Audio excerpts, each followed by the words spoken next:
Chapter 6. The Witch's Daughter. Queen Snow White woke in terror. It was the same old nightmare. She was running through a tangled forest with grasping trees scratching her as she fought to escape their clutches. She almost expected to be covered in cuts, but found herself unharmed. "Mama?" Snow looked for her mother's reflection in the mirror on her bedside table.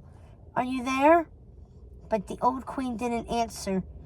Snow looked around her room at the other reflective surfaces. She found nothing other than her own pale face. It was a strange feeling, waking up without her mother smiling back at her from one of the mirrors.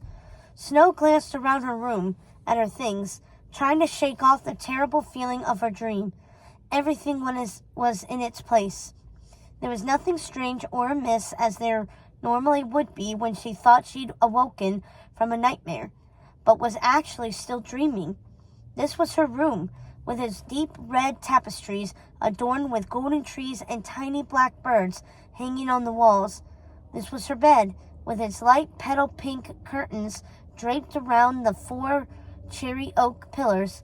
She looked around her room again at the many mirrors held in beautiful antique gold frames of various sizes. Yes, everything was as it should be. She was safe. That was what her mother always said to her when she woke up startled, wasn't it? "Look, you're in your own room. You're safe, my bird." But the shadows of this nightmare remained. She could still feel the looming danger of something pursuing her as she searched the dark corners of her room, hoping she wasn't still dreaming. "I need to speak with my mother." Snow had to tell her about the other part of her dream. It was a new nightmare, one that reminded her of a story her mother had told her when she was very small. The story of the dragon witch who put a young girl to sleep. Why do witches always put young girls to sleep in these stories? Snow White's own story was very similar. Her mother had put her to sleep, but that was many years past, so long ago that Snow rarely thought of it. The dragon witch had been plaguing Snow's dreams for many nights. That much she knew. But the actual events of the bad dream always escaped her upon her waking. All she remembered was the forest from her childhood. She'd been trying to capture her memory of the dragon witch dream so she could share her mother. But it was like a forgotten word or name she couldn't grasp. Snow knew this dream was important. She knew this nightmare held meaning. And now that she finally remembered it, her mother wasn't there. Where is she? Snow White dressed quickly in one of her favorite gowns. It was a red velvet dress decorated with embroidered silver birds and shiny black beads that sparkled in the light. She sat at her vanity, looking at her mirror as she brushed her thick black hair, brilliantly streaked with silver at each of her temples.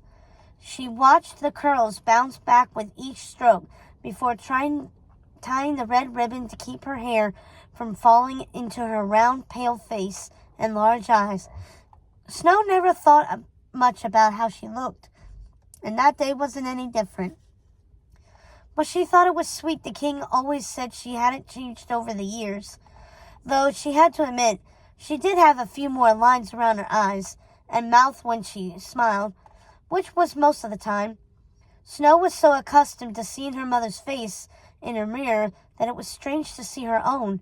She hadn't realized how much she took her mother's company for granted, how lonely she would feel without her, especially now that her children were grown and living in their own kingdoms, and her beloved was away on a diplomatic mission.